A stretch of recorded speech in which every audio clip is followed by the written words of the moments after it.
구원의 확신 6번 의롭다함을 받았는가. 빌립보서 3장 1절 말씀. 정말로 나의 형제들아 주 안에서 기뻐하라. 너희에게 같은 말을 쓰는 것이 내게는 수고로움이 없고 너희에게는 안전하니라. 같은 말을 쓰는 것이 왜 수고롭지 않을까요? 안전하니까 그러지요.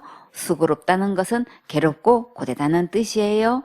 왜 고될까요? 같은 말을 반복해도 못 알아들으면 애가 타고 참 답답하지요. 그런데도 왜 같은 말을 계속 반복해 주어야 할까요? 중독이 해독될 때까지 들려주어야 하고, 또 교회에 다른 복음이 들어오면 방어하기 위해서라도 아무리 수고스러워도 계속 반복해서 들려주어야겠지요. 교회에서 가장 조심하고 경계해야 할 대상이 어떤 자들일까요? 빌립보서 3장 2절 말씀. 개들을 삼가고 행악하는 자들을 삼가고 손할례당을 삼가라. 손할례당은 할례 자체의 의식만을 중요시 여기는 사람들을 말해요. 헬라어로 카타톰에서 유래되었는데 이것은 끊다, 절단하다, 불구로 만들다, 훼손하다란 뜻으로 단순히 베어내는 행위 자체를 강조하는 표현이에요. 할례를 가리키는 원어는 페레토메인데 둘레를 자르다라는 뜻에서 파생되었어요. 몸의 한 부분을 잘라낸다고 해서 구원받고 하나님의 자녀가 될 수 있을까요? 교회에서 무는 개들이 있으니까 조심하라고 하셨는데 무슨 뜻일까요? 유대교회에서 할례를 받아야 구원을 받는다고 말하는 위험한 개들이 있고, 우리나라에서는 철저히 회개하고 열심히 충성봉사 헌신해야 천국 간다고 가르치는 개들이 있어요. 진짜 모질고 나쁜 짓을 하는 행악자는 잘못 가르쳐서 잘못된 믿음으로 지옥 가게 하는 자들이에요. 율법을 지켜서 구원받는다고 가르치고 큰 죄 지으면 지옥 가고 자살죄 지으면 무조건 지옥 가고 날마다 지는 죄 날마다 회개하지 않으면 지옥 간다고 잘못 가르치는 자들은 다 행악자들이고 개들이에요. 왜 그럴까요? 율법을 지켜서 천국 갈 수 있는 사람은 단 한 명도 없기 때문이에요. 로마서 3장 23절에 모든 사람이 죄를 범하였음에 하나님의 영광에 이르지 못하더니 율법으로 보면 모든 사람이 죄를 범했기 때문에 아무도 천국에 들어갈 수 없어요. 율법을 범하면 어떤 처벌이 따르나요? 로마서 6장 23절에 죄의 삭은 사망이요 하나님의 은사는 그리스도 예수 우리 주 안에 있는 영생이니라. 율법을 범한 죄값은 사망이기 때문에 우리가 기도나 충성봉사, 헌신으로 될 수 없어요. 율법을 지켜서 구원받으려고 하면 저주 아래 있기 때문에 천국 못 가요. 갈라디아서 3장 10절에 무릇 율법 행위에 속한 자들은 저주 아래 있나니 기록된 바 누구든지 율법책에 기록된 대로 온갖 일을 항상 행하지 아니하는 자는 저주 아래 있는 자라 하였음이라. 율법은 온갖 일을 항상 지켜 행해야 되기 때문에 율법의 저주에서 나를 스스로 건질 수 없어요. 꿈나무들, 나를 율법의 저주에서 건져 주실 수 있는 분은 오직 누구실까요? 예수님이시지요. 갈라디아서 3장 13절에 그리스도께서 우리를 위하여 저주를 받은 바 되사 율법의 저주에서 우리를 속량하셨으니 기록된 바 나무에 달린 자마다 저주 아래 있는 자라 하였음이라. 예수님께서 이렇게 우리를 대신해서 저주를 받아 주셨지요. 예수님께서 말씀하시는 진짜 참된 할례당은 누구인지 볼까요? 빌립보서 3장 3절 말씀. 하나님의 성령으로 봉사하며 그리스도 예수로 자랑하고 육체를 신뢰하지 아니하는 우리가 곧 할례당이라. 오직 예수님의 십자가의 은혜를 믿고 자랑하는 자가 진짜 참 할례당이에요. 빌립보서 3장 4절 말씀. 그러나 나도 육체를 신뢰할 만하니 만일 누구든지 다른 이가 육체를 신뢰할 것이 있는 줄로 생각하면 나는 더욱 그러하리니. 사람은 외모를 보기 때문에 외적인 갈록에 더 의지하게 되고 더 좋게 평가하게 되지요. 그러면 유대인들이 내세우는 외적인 자랑들을 한번 볼까요? 빌립보서 3장 5절 말씀. 내가 8일 만에 할례를 받고 이스라엘의 족속이요 베냐민의 지파요 히브리인 중에 히브리인이요 율법으로는 바리새인이요. 유대인들의 첫째 자랑은 무엇인가요? 8일 만에 할례 받은 것이 첫째 자랑이지요. 이 할례를 받지 않으면 유대인들에게는 어떤 자랑도 통하지 않았어요. 할례는 제일 먼저 누가 받게 되었나요? 아브라함이 받았지요. 창세기 17장 1절에 아브람의 99세 때에 여호와께서 아브람에게 나타나서 그에게 이르시되 나는 전능한 하나님이라 너는 내 앞에서 행하여 완전하라. 하나님께서 아브라함이 99세 때에 임하셔서 나는 전능한 하나님이라고 하시면서 항상 하나님을 의식하고 하나님의 말씀대로 생각하고 완전하게 행하라고 말씀하셨는데 이 말씀은 곧 우리에게도 말씀하신 거예요. 창세기 17장 2절에 내가 내 언약을 나와 너 사이에 세워 너로 심히 번성케 하리라 하시니 아브람이 엎드린데 하나님이 또 그에게 일러 가라사대 아브라함이 왜 엎드렸을까요? 하나님의 말씀이 너무나 감사해서 그랬지요. 창세기 17장 4절에 내가 너와 내 언약을 세우니 너는 열국의 아비가 될지라.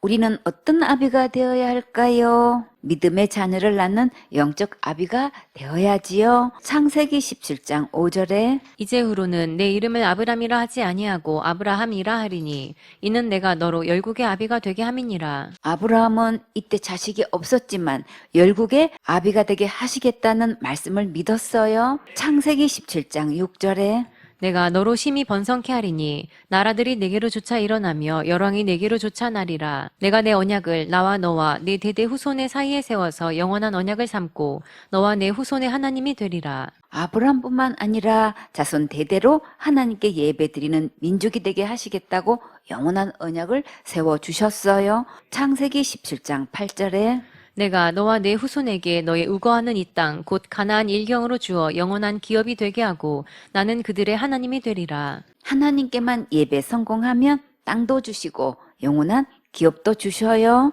창세기 17장 9절에 하나님이 또 아브라함에게 이르시되 그런즉 너는 내 언약을 지키고 내 후손도 대대로 지키라. 아브라함과 후손들은 하나님께만 예배드리겠다는 약속을 지키라고 하셨어요. 우리도 항상 예배 성공하고 우선순위 바로 해서 주와 복음을 위해 순종해야겠지요. 창세기 17장 10절에 너희 중 남자는 다 할례를 받으라. 이것이 나와 너희와 너희 후손 사이에 지킬 내 언약이니라. 너희는 양피를 베어라. 이것이 나와 너희 사이의 언약의 표징이니라. 하나님께만 예배 드린다는 약속의 표징으로 남자들과 후손들도 다 할례를 받게 하셨어요. 창세기 17장 12절에 대대로 남자는 집에서 난 자나 혹 너희 자손이 아니요 이방 사람에게서 돈으로 산 자를 물어나고 난지 8일 만에 할례를 받을 것이라. 아브람 자손뿐만 아니라 이방 사람에게서 돈으로 사온 자들도 난지 8일 만에 할례를 받게 하셨어요. 창세기 17장 13절에 너희 집에서 난 자든지 너희 돈으로 산 자든지 할례를 받아야 하리니 이에 내 언약이 너희 살에 있어 영원한 언약이 되려니와 할례를 받지 아니한 남자 곧 그 양피를 베지 아니한 자는 백성 중에서 끊어지리니 그가 내 언약을 배반하였음이니라. 만약에 할례를 받지 않으면 하나님과 약속을 배반하는 것으로 여기시고 백성 중에서 끊어진다고 하셨어요. 창세기 17장 24절에 아브라함이 그 양피를 벤 때는 99세이었고 그 아들 이스마엘이 그 양피를 벤 때는 13세이었더라. 아브라함이 99세에 할례 받고 이스마엘도 13세에 할례를 받았어요. 13세면 초등학교 6학년이지요. 창세기 17장 26절에 당일에 아브라함과 그 아들 이스마엘이 할례를 받았고 그 집의 모든 남자 곧 집에서 생장한 자와 돈으로 이방 사람에게서 사온 자가 다 그와 함께 할례를 받았더라. 아브라함은 즉시 하나님의 말씀을 준행하여 집의 모든 남자들에게 할례를 받게 했어요. 하나님께서 남자들에게만 할례를 받게 하신 것이 아니라 각종 나무도 할례를 받게 하셨어요. 처음 들어보셨나요? 나무들이 어떻게 할례를 받는지 한번 볼까요? 레위기 19장 23절에 너희가 그 땅에 들어가 각종 과목을 심거든 그 열매는 아직 할례 받지 못한 것으로 여기되 곧 3년 동안 너희는 그것을 할례 받지 못한 것으로 여겨 먹지 말 것이요. 가목을 심고 3년까지는 열매가 달려도 할례 받지 못한 것으로 여기셔서 열매를 먹지 말라고 하셨어요. 레위기 19장 24절에 제 4년에는 그 모든 과실이 거룩하니 여호와께 드려 찬송할 것이며 4년이 지나면 모든 가실이 거룩하다고 하셨고 이 가일은 하나님께 드려서 찬송하라고 하셨어요. 레위기 19장 25절에 제5년에는 그 열매를 먹을지니 그리하면 너희에게 그 소산이 풍성하리라. 나는 너희 하나님 여호와니라. 5년이 되면 그 열매를 먹을 수 있게 되는데 이렇게 하나님 말씀대로 순종하면 풍성한 소산을 얻는다고 하나님의 이름을 걸고 약속하셨어요. 창세기 21장 4절에 그 아들 이삭이 난 지 8일 만에 그가 하나님의 명대로 할례를 행하였더라. 아브라함이 그 아들 이삭을 낳을 때에 100세라. 아브라함이 100세에 낳은 이삭을 하나님께서 말씀하신 대로 8일 만에 할례를 행했지요. 생후 8일이 된 갓난 아기의 몸에 부모가 칼을 댄다는 것은 쉬운 일이 아니지요. 아브라함은 하나님의 약속의 말씀을 믿고 순종했을 때 약속하신 대로 많은 자손과 기업을 주셨어요. 출애굽기 12장 44절에 각 사람이 돈으로 산 종은 할례를 받은 후에 먹을 것이며 거류인과 타국 품꾼은 먹지 못하리라. 한 집에서 먹되 그 고기를 조금도 집 밖으로 내지 말고 뼈도 꺾지 말지며 이스라엘 회중이 다 이것을 지킬지니라. 돈으로 산 종이나 잠시 머무르는 사람이나 외국인의 품꾼도 할례를 받은 자만 음식을 먹게 했어요. 출애굽기 12장 48절에 너희와 함께 거하는 타국인이 여호와의 유월절을 지키고자 하거든 그 모든 남자는 할례를 받은 후에야 가까이하여 지킬지니 곧 그는 본토인과 같이 될 것이나 할례 받지 못한 자는 먹지 못할 것이니라. 외국인이 하나님께 유월절 예배를 드리고자 할 때는 모든 남자는 할례를 받은 후에 하나님과 가까이 하여 유월절 예배를 드릴 수 있게 하셨어요. 만약에 할례를 받지 않으면 유월절 음식을 같이 먹지 못했는데 하나님께서 이방인도 할례를 받으면 동일하게 유월절 예배를 드리고 음식을 먹으며 교제할 수 있게 하셨어요. 하나님께서 원하시는 진짜 할례는 어디에 해야 할까요? 마음에 할례를 행해야지요. 신명기 10장 16절에 그러므로 너희는 마음의 할례를 행하고 다시는 목을 곧게 하지 말라. 마음의 할례를 행하는 게 뭘까요? 예레미야 4장 4절에 유다인과 예루살렘 거민들아 너희는 스스로 할례를 행하여 너희 마음 가죽을 베고 나 여호와께 속하라. 그렇지 아니하면 너희 행악을 인하여 나의 분노가 불같이 발하여 사르리니 그것을 끌 자가 없으리라. 할례는 하나님께 속한 거예요. 마음의 할례는 스스로 마음 가죽을 베어내는 거예요. 세상의 악한 영에게 속해 있던 것을 베어버리고 하나님께 속하겠다는 결심을 하세요. 만약에 마음의 할례를 하지 않으면 하나님의 분노가 불같이 일어나 사른다고 하셨지요. 그럼 어디에 가는 걸까요?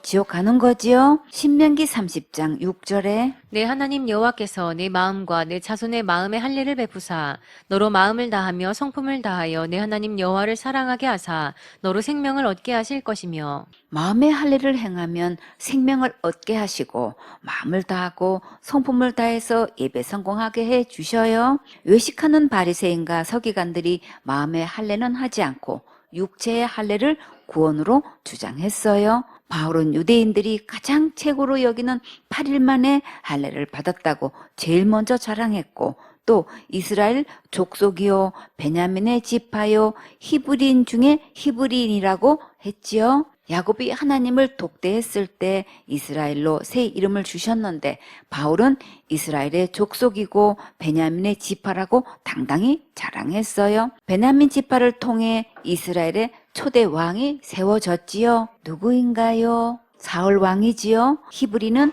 건너오다란 뜻이 있는데 언제 제일 먼저 불려졌는지 볼까요? 창세기 14장 11절에 내 왕이 소돔과 고모라의 모든 재물과 양식을 빼앗아가고 소돔에 거하는 아브람의 조카 롯도 사로잡고 그 재물까지 노략하여 갔더라. 도망한 자가 와서 히브리 사람 아브람에게 고하니 때에 아브람이 아모리 족속 마므레의 상수리 숲을 근처에 거하였더라. 마므레는 에스골의 형제요 또 아넬의 형제라. 이들은 아브람과 동맹한 자더라. 성경에서 처음으로 아브라함을 히브리 사람이라고 불렀지요. 아브라함이 메소포타미아에서 유브라데 강을 건너 가나안 땅에 왔다 하여 아브라함을 히브리인이라고 불렀어요. 바울은 또 자신이 히브리인 중에 히브리인이라고 자랑했지요. 이스라엘의 족속이요 베냐민의 지파요 히브리인 중에 히브리인이요 하는 것은 순수한 유대인 혈통을 이어받아 오랜 전통의 가문에서 태어났다고 자랑한 거예요. 율법으로는 바리새인이요. 유대의 교회의 모든 율법과 관습을 가장 엄격하게 엄격하게 요구하고 철저히 지키는 바리새파 사람들은 어디 한 군데 흠 잡을 데 없는 진짜 유대인이라는 자부심이 대단한 자들이었어요. 바울은 어떤 문화에서 배웠나요? 가장 엄한 가말리엘 문화에서 배웠지요. 사도행전 22장 3절에 나는 유대인으로 길리기아 다소에서 났고 이성에서 자라 가말리엘의 문화에서 우리 조상들의 율법에 엄한 교훈을 받았고 오늘 너희 모든 사람처럼 하나님께 대하여 열심하는 자라. 바리새인 중에서 가말리엘 문화에서 교훈을 받았다고 하면 유대인 중에서는 최고로 알아주는 학벌이었어요. 사도행전 5장 34절에 바리새인 가말리엘은 교법사로 모든 백성에게 존경을 받는 자라. 공회 중에 일어나 명하여 사도들을 잠깐 밖에 나가게 하고 주님께서 교법사 가말리엘을 통해서 예수님의 제자들을 죽음에서 건져주셨지요. 바울이 그 시대의 가말리엘 문화에서 배웠다는 것은 최고의 자랑이었어요. 빌립보서 3장 6절 말씀. 열심으로는 교회를 핍박하고 율법의 의로는 흠이 없는 자로라. 당국자들과 지도층에 있는 바리새인들이 예수님을 이단으로 여겼을 때에 바울은 교회를 핍박하고 잔멸하려고 외국에까지 쫓아간 가장 선두주의자로 열심히 특심이었어요. 바리새인 중에서 가장 엄한파에서 훈련받았기 때문에 그들 앞에서 율법의 의로 흠이 없다고 주장할 수 있는 것은 대단히 인정받을 수 있는 자랑이었어요. 빌립보서 3장 7절 말씀. 그러나 무엇이든지 내게 유익하던 것을 내가 그리스도를 위하여 다 해로 여길 뿐더러 바울이 그렇게 열심히 했던 모든 일들을 예수님을 만나고 나니 다 해로 여겼지요. 왜 그랬을까요? 최고로 자랑스럽게 여겨왔던 이 모든 것들로는 절대로 천국 갈 수 없으니까 이런 것을 믿고 있으면 지옥 가니까 정말 해로운 것 맞지요? 빌립보서 3장 8절 말씀. 또한 모든 것을 해로 여김은 내 주 그리스도 예수를 아는 지식이 가장 고상함을 인함이라. 내가 그를 위하여 모든 것을 잃어버리고 배설물로 여김은 그리스도를 얻고 자기가 한 모든 것을 해로 여길 수 있었던 것은 예수님께서 하신 일을 보니까 이보다 더 거룩하고 완전하고 의롭고 깨끗할 수는 없었기 때문이지요. 내 손에 붙들고 있는 자기 의를 버리지 않으면 예수님 안에 있는 진짜 의를 얻을 수가 없어요. 바울은 자기가 행한 모든 의로운 행위들을 어떻게 여기고 버렸나요? 배설물로 여기고 버렸지요. 진짜 하나님께서 주신 천국 갈 수 있는 의를 받은 사람은 자기의 의를 자랑하지 않고 오직 예수님의 십자가의 은혜를 자랑하게 돼요. 빌립보서 3장 9절 말씀. 그 안에서 발견되려 함이니 내가 가진 의는 율법에서 난 것이 아니요 오직 그리스도를 믿음으로 말미암은 것이니 곧 믿음으로 하나님께로서 난 의라. 어떻게 하면 예수님 안에서 발견될 수 있을까요? 내 모든 의를 다 버리고 예수님의 의를 받으면 예수님 안에서 발견될 수 있어요. 꿈나무들, 예수님 안에서 제일 먼저 누가 발견되어야 할까요? 내가 제일 먼저 발견되어야 하고 생존의 식구들 모두 발견되어야겠지요. 이제 바울이 가진 의는 누구에게 받은 의인가요? 오직 예수님께로 난 의를 받았지요. 내가 죄를 이기려고 힘쓰고 애써서 의롭게 되는 것이 아니고 오직 예수님께서 다 의롭게 해 놓으신 것을 믿음으로 받는 거예요. 정말 온전한 믿음으로 의롭다함을 받은 자들은 그 은혜가 너무나 감사해서 이 복음을 가족과 친척과 친구들에게 전해서 천국 가게 하는 일에 힘쓰게 되지요. 자, 여러분은 바울처럼 하나님으로부터 난 의를 받았습니까? 하나님으로부터 난 의는 오직 예수님 안에만 있어요. 아멘.